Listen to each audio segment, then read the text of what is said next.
They haven't always been referred to as postdocs, but for many years they've been the engine that drives Cambridge's world-class research. There are now about 4,000 postdocs working throughout collegiate Cambridge, and that's an increase of 160% since 2000. That's a very significant change for an institution with an 800-year history. One of our major commitments is that we will always excel in research, but this requires investment. And the university's full commitment to supporting people who are at the front line of research. And that is our postdoctoral community. In 2013, construction started on the Eddington development, a vibrant new centre for researchers and a permanent dedicated centre for postdocs. So the postdocs are the driving force behind cutting-edge research coming from the University of Cambridge, and they are the ones actually doing the work and producing novel findings. They are the future leaders of academia, of policy, of strategy, of society, of industry, and our entire world. Research is now much more a global activity, a collaborative activity, an interdisciplinary activity. Providing space for postdocs who are really leading in the next generation of research that we will undertake is critical. My research is about exoplanets, which is one of the most exciting topics there is currently. It drives a lot of young researchers. So the final question that we're trying to get is how frequently there is life in the universe. It's a very old question, and it's something that we haven't found life yet, but we're getting there, and that's really exciting. That's what really drives many of us. My research is an action research project, and what we are doing is building communities of learning between universities and between criminal justice organisations. If we can help to think about what kinds of mechanisms mean that socially we can integrate more, we can work together in productive ways, we can be challenged out of our comfort zones to think how do we do these things better, that actually we could help as universities and as criminal justice institutions to know how do we build a better and more cohesive society. Machine learning has only been attributed to speech recognition, to vision, to data mining, to videos. But I think that combined to robotics, we can have more robots sharing the same environment that we human beings have, helping elderly people in schools, in houses. In the last 10 years, we understand much more about the causes of type 2 diabetes, and especially about the complex genetics that contribute to why some people develop the disease and other people do not develop the disease.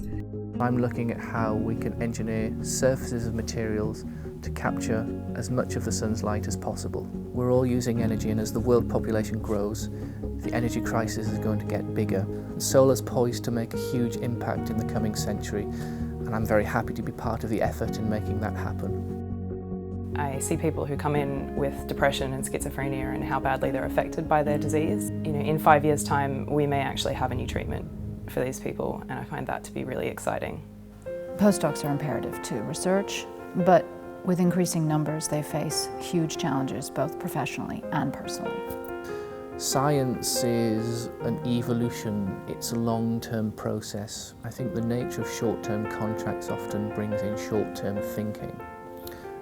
Not many professions require you to move and change positions so frequently. So I went through 4 different universities in 4 different countries almost in as many years. It means that you have to rebuild your life every so years in a different place, different country, different set of laws. It's nice, it's really rewarding to meet different people, but it takes a toll because your friends are left. And when you bring a partner, for instance, you have to ensure that they can go into the country, and that's tough. While the postdocs are settling into their new working pattern, it's their families who find it very hard to sort themselves out and find their own way around. It can often be a lonely and bewildering time, and we're there to help.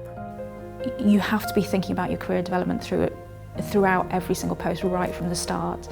Because contracts are short, you never really get comfortable in a single project before you're starting to think about the next one.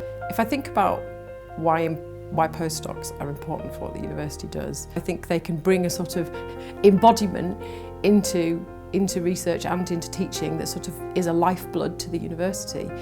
But there's a way that structurally as a university we have to think, if that is a lifeblood, how do we keep it alive in ways that are also sustainable for people?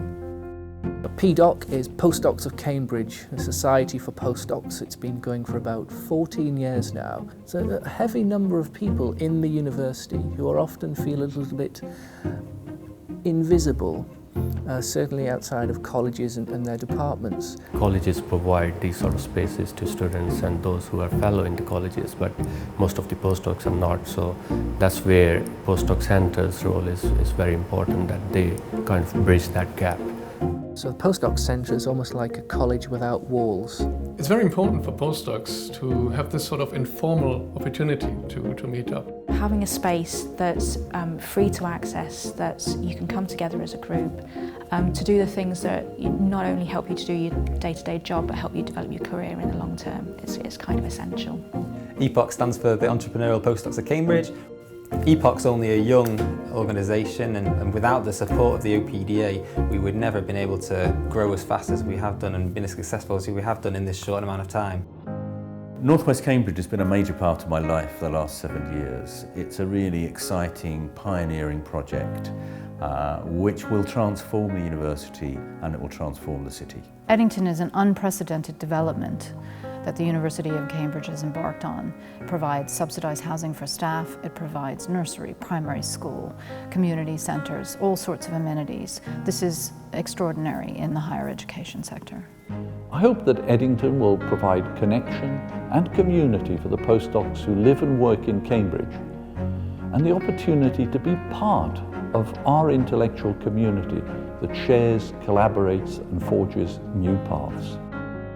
When you realize that you're in front of a big discovery, I think many researchers have that sort of rush. I think that's also what keeps a lot of us in research, when you discover. It's beautiful.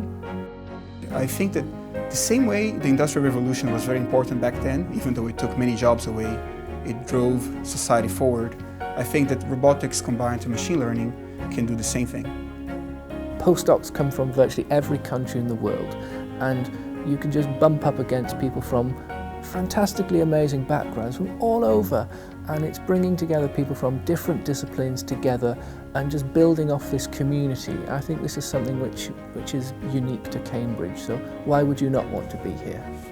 I came here because I wanted to be internationally relevant and have international currency, and I think I've stayed here because I've found that the international wealth of knowledge and people and experience that is in this kind of small city has kept me alive. I don't think I ever intended to stay here, but it sort of has been my doorway into the world.